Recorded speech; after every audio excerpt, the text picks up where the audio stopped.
Hey everybody, this is Tracy here to review part two of Iyanla Fix My Broken Life.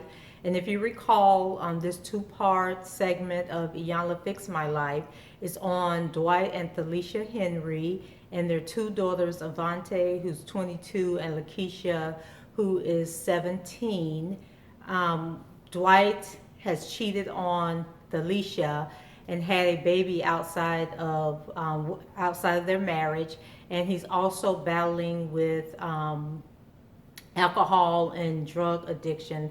And so we pick up where they left off in part one, where Iyanla tells Dwight that he can't come back to the house until he does a breathalyzer and drug test. So the show starts out with one of the producers coming out to greet Dwight and letting him know that he has to do the two tests, and she has the breathalyzer there, and he does it right there on the front lawn, and then they go ahead and do the drug test. So when Iyanla enters the scene, she has a positive attitude and she's greeting him as though all the madness that took place the day before didn't happen. And Dwight is already, laid back on that sofa again, with his attitude. And I think I told you guys in the first review that the sofa was white. It actually isn't white. It's like a creamish wheat color. And the pillows weren't orange. I think they were green, and there might have been some orange ones in there. But anyway, my color spectrum was way off in that first review.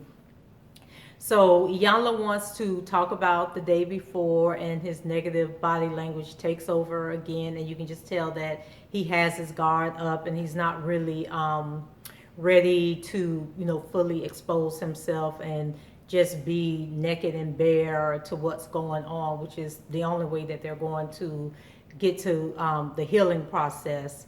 But she continues to talk to him and kind of appeasing him and overlooking the way that he's acting. And Dwight lets Iyanla know that he thinks it's a waste of time, but Iyanla explains to him that it was a success because they were able to get clear about his substance abuse. So if nothing else, he had to acknowledge that he was doing drugs. And so she lets him know that the test revealed that he hadn't been drinking, so he didn't get up and drink that morning before he came.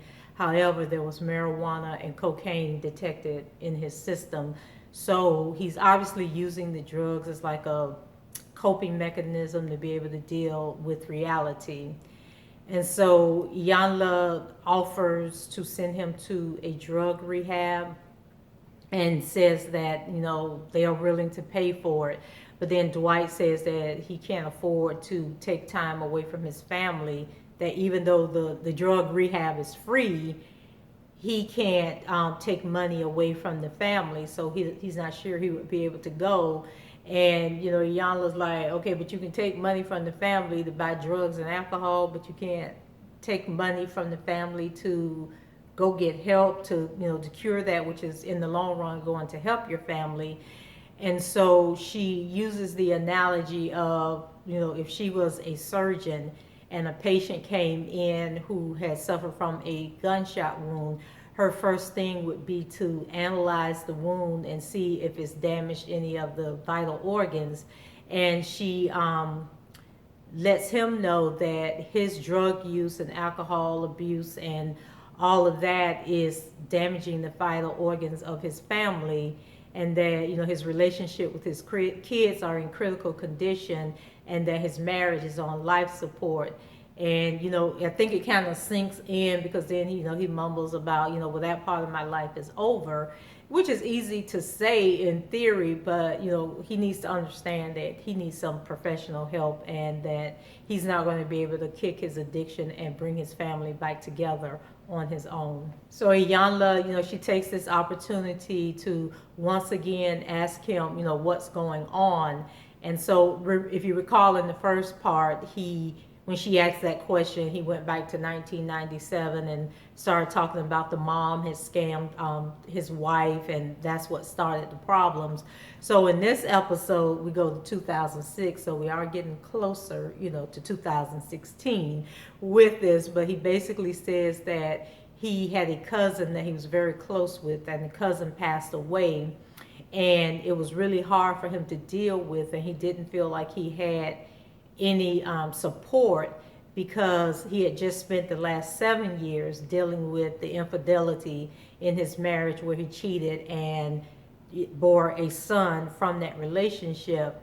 And so it just seems like he's just stuck in the past, and he doesn't understand why his wife, checked out of the relationship. It's just that selfish mentality, and it's all about him. And so Iyanla points that out, and she's like, you had a baby with another woman, but you think because you're now faithful and now trying to do the right things that everybody's supposed to forget about it. But it doesn't work that way, because every time every time his wife sees the other child, and I'm hoping the child is a part of their life, and well, not even a child, because it's probably an adult now, but every time he has to pay child support. He had to pay child support for that child. That was a reminder, because now money is leaving the house to care for a child that you never should have had.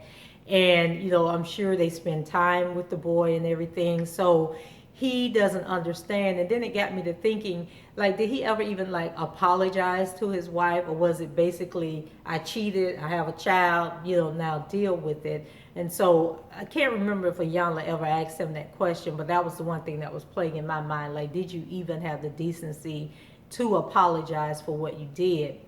And so there was a part in the conversation, and I replayed it and replayed it and replayed it, but I couldn't figure out what Iyanla had asked him. But his response was that he did it 50 times. And so I was like, okay, did you cheat 50 times? What did you do 50 times? Because 50 is an awfully large number. And so to have done that to somebody else. So I don't know what the 50 times were, but if any of you know what the 50 times were, could you leave it in the comments and let me know what it was that he said that he had done 50 times or more. So in the next scene, we have Iyanla, Dwight, and Felicia, and they're outside in the yard, and there's this kiddie pool that's filled with dirt. And Iyanla is telling them that they are, the exercise was something about buried issues. And I thought this was really powerful, because what happens in life is that things happen to us, and we just, rather than deal with it, we bury it inside of us, but it always seems to manifest itself later on in life in different ways. And so she tells them that they have to dig in this dirt, but she gives them it was like a 2x4 or something, but it was a long piece of wood, and each one of them had to hold the end of it while they dig in the dirt to dig out this stuff. And so it was funny in the beginning, because Felicia, she wasn't trying to get in the dirt. She didn't want to take her shoes off and step in the dirt. And then Dwight was just standing there like the exercise wasn't for him. He's standing there looking at Felicia, and then y'all had to tell him, you need to get in there too. So we finally get both of them in the pool with the dirt, and they're holding on to the stick. And so the goal was, how do you support your foundation when you have all this stuff buried deep inside of you? So Iyanla gives him I think it was like a vest, and the vest was really heavy. And the point of the vest was to show him that, baggage weighs you down. What we determined is that Dwight is looking for affection in a mother figure, and that Felicia is dealing with low self-esteem because of her weight. And both of them have a disconnect with their fathers, her being raised by strong, opinionated women, and then him being subjected to what he called were weak men. I hope everybody caught that, because what it shows is that Felicia grew up around women who probably diminished the role of men in the family, and it felt like they didn't need the men and they could do everything themselves. And in essence, what she ended up doing was going out and marrying the man that the women in her life were beating down, and talking down about. Instead of telling her that she needed the opposite, she ended up with a weak man. Dwight didn't get good role models in his life. He has treated his wife with disregard and disrespect, because he never learned how to treat women in his life because of the weak men he was always exposed to. Iyanla teaches us that you take your foundation wherever you go. And, I thought it was powerful when she said, instead of soulmates, we end up with wound mates, and you attract who you are, inevitably who you are. And so as they were unearthing the stuff from the dirt, I think the most powerful item was the handcuffs, because we learned that Felicia's father was in prison, and one of the things that really hurt her was having to go to the prison. And I myself have visited someone in state prison before, and it is a humiliating process, because they have to pat you down, and they take your purse and everything away from you, and then you go into this room, and it's everybody in the room, so there's really no privacy, and you have the guards standing around watching you, and so it's just not a good feeling. And I was an adult when I was visiting this person, but imagine a little girl growing up, and that is her relationship with her father, is going to the jail or going to the prison to visit him. And so when Iyanla approaches Dwight, he's sort of in denial about the fact that he had been to jail. And when Felicia points out that, she said she would never be in that situation again of having to go visit someone in prison, and then she turned around and married someone, and she had to go visit that person in prison. And Dwight was like, no, I've never been to prison, don't start that. And so Iyanla was like, have you ever been incarcerated? And then he said, well, I was only there for, a week or something like that. And Iyanla said, did your wife have to go somewhere where she had to be searched and patted down in order to see you? And so it was like he was still in denial that going to jail is going to jail, whether it's a day or whether it's a year. To me, at least, that's a day or a year or 10 years that I can't get back, that I'm not free to live my life. But he seems to, and I guess he doesn't accept it because he lives in prison every day, in a mental prison. So he probably isn't able to make that correlation. They were pulling out all these different things, and I think Felicia pulled out a elephant, which represented a period in her life when she had gained a lot of weight, in response to the depression that she was feeling in her marriage. And then she pulled out a scale, and the scale, I think, represented the weight that she had lost since then. And then there were a pair of crutches, and I can't remember who pulled out the crutches, but Dwight, he was more receptive to the exercise than Felicia was. And then it got to the point where she was digging around in the dirt. And I think Iyanla said there was a bat in the dirt, and the bat was supposed to represent how she beats up on Dwight for the things he does, showing that she's not as innocent in the whole marriage breakdown as she wants people to believe. But honey, she played around in that dirt and played around in that dirt, but she was not trying to pull that bat or anything else out. So at that point, Iyanla recognized that, she's in denial. So she goes and she gets the two daughters. And so when the two daughters come, they pick up there was another long 2x4, and she crosses it over. And so over the 2x4 that Felicia and Dwight were carrying. And so this was further showing that, all the stuff that's buried. So now you have the issues that the daughters are dealing with, and that's, disrupting the foundation of the family.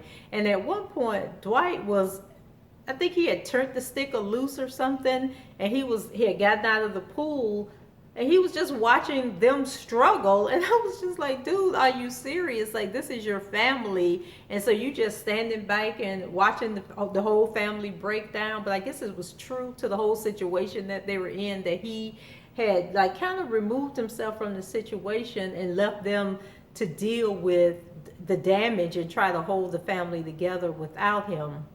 After that exercise, I think they were biking the house, and yes, they were biking the house, and Iyanla, she wasn't in the room with them. And so Dwight was trying to talk to Felicia, but Felicia wasn't trying to talk to Dwight. And then Iyanla walks into the room, and she's like, oh, are you guys talking? But, in the beginning, Felicia was like, I guess she had shut down at that point and, didn't want to be a part of the process. And so the roles were kind of reversed, because now Dwight did want to talk about it. And I think that was the point that Iyanla was trying to make about the bat and how she beats him down. And so we're getting to see that on the screen. As Iyanla, she comes in and she sits down with them, and she begins to talk to them and ask them questions. And you can just see the mental manipulation going on. And she asked them, did they trust each other? And they said, no, they didn't trust each other. And she pointed out, that they were living in fear, and that, Talisha is like at the end of her rope. And so she asked Dwight something about a second chance, and I can't remember, but I know he said that he didn't think he deserved a second chance.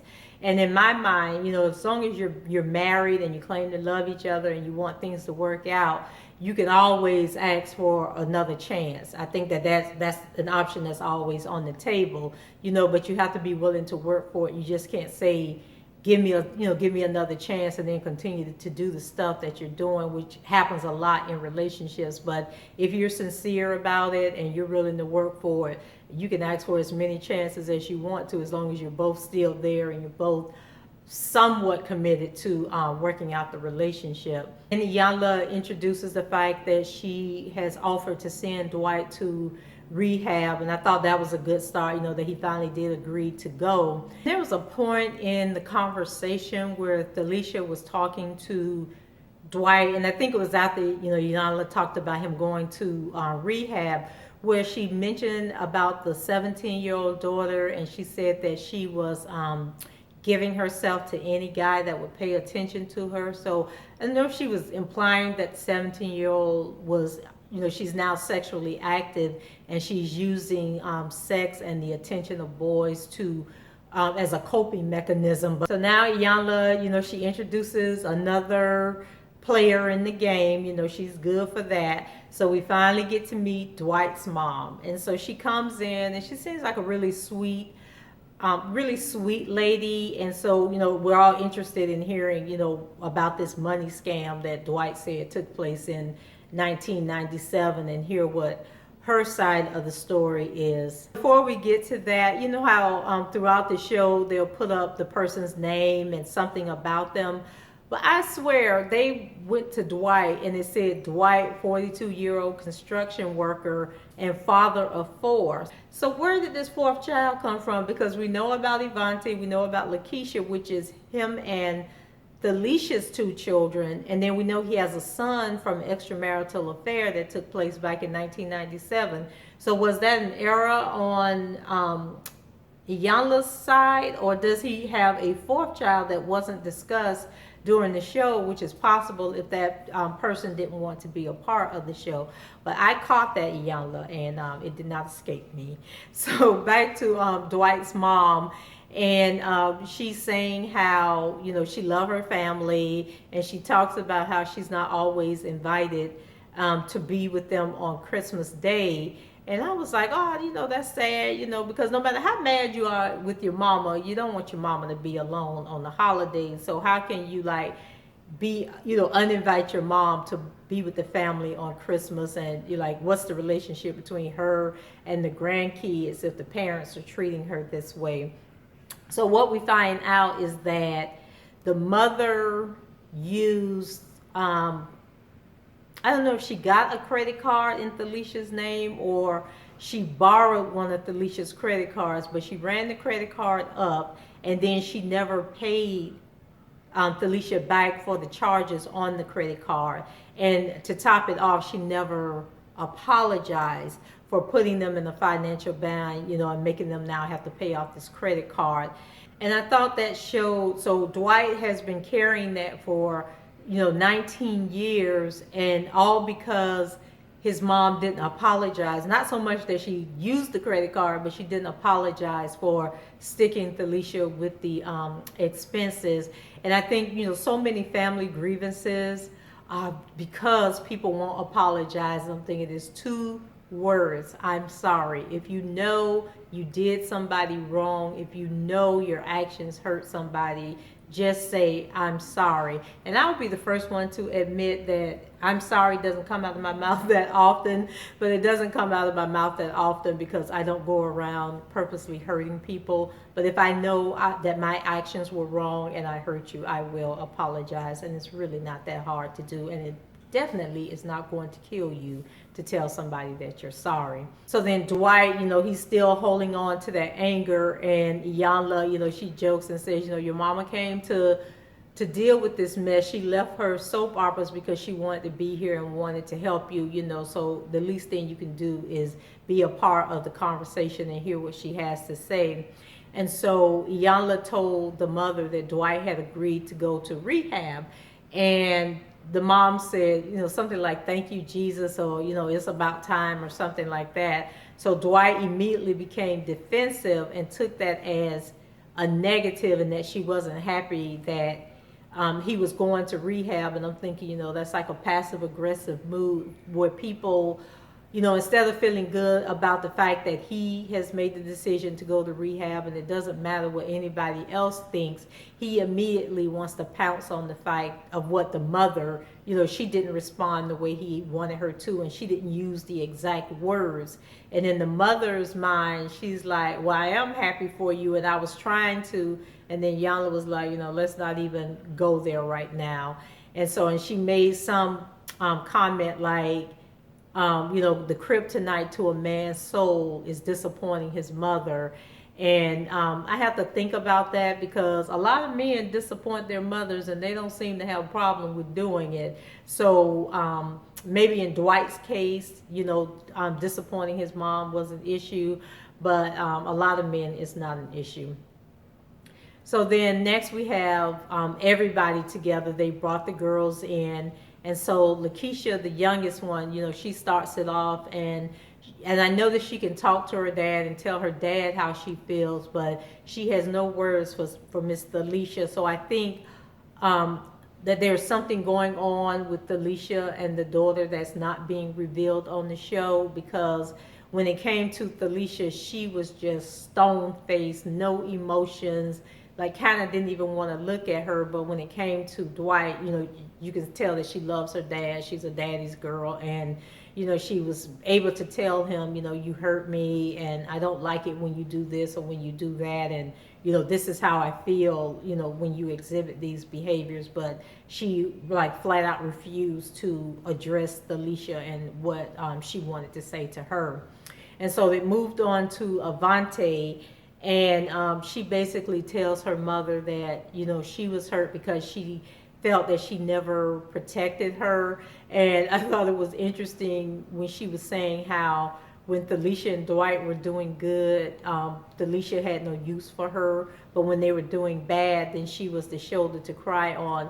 And it kind of made me think about how we treat our friends. You know, like when things are going good with us and our man, you know, we don't have time for our friends. But the minute he does something wrong, you know, we want to hang out and we need them to cheer us up and help us pass the time. So you can tell that Felicia was not a mother to her daughters. And she actually apologizes and says that if Avante, in the whole family dynamic, that she did treat Avanti as her sister and not as her daughter. So she did apologize, and Ivante reveals to the family that she's made the decision to move in with her boyfriend, and she doesn't care what they say. And so in this instance, we see that the cycle is continuing, and that Avante really didn't learn from what was going on with the family. And even when Iyanla pointed out to her in part one that the dad sees in the boyfriend something that's not good for her. So you know that the defiance and the decision to move in with the boyfriend is really more to like throw a dagger at her parents than it is about her loving the boyfriend and believing that their relationship is strong. And so, you know, she tells them, you know, "You're more than welcome, you know, to come to our house, but when you come to visit, you know, you need to act right," and all this other foolishness. So you can see that there's really no healing there, because she's still trying to get back with her family. And then Dwight, I think at this point he's crying and he's apologizing and saying that he didn't realize that his behavior was causing all this pain in his family. The show pretty much ends with Dwight, you know, really coming to a clear understanding that his actions have really impacted his family in a negative way. And the rehab that he's going to go to is actually a 30-day in-house treatment program. And I was really glad that Iyanla turned them over to professionals who are better equipped to deal with this. And we learned that Felicia decided, that she wasn't going to leave Dwight and that they're back together.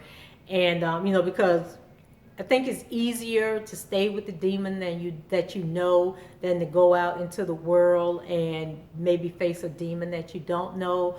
But and this is how abusive relationships work, where the people they're just afraid of change. They're afraid to change their behavior, and we see that in Felicia. So I'm not really sure if this whole process really, really, really helped the family, because we learned that after Dwight got out of rehab, he's refused to return the calls to the producers, for the follow-up interviews. So not sure that any of this matters, and they're probably like living that life that they were living, just as screwed up and messed up as they were before Iyanla came in the process, which is kind of typical of all her shows. But hopefully, if it didn't help the Henry family, it helped somebody else out there who was watching the show. And so that's it. Subscribe to the channel, rate, comment, and share the video. And until next time, peace and blessings. Bye bye.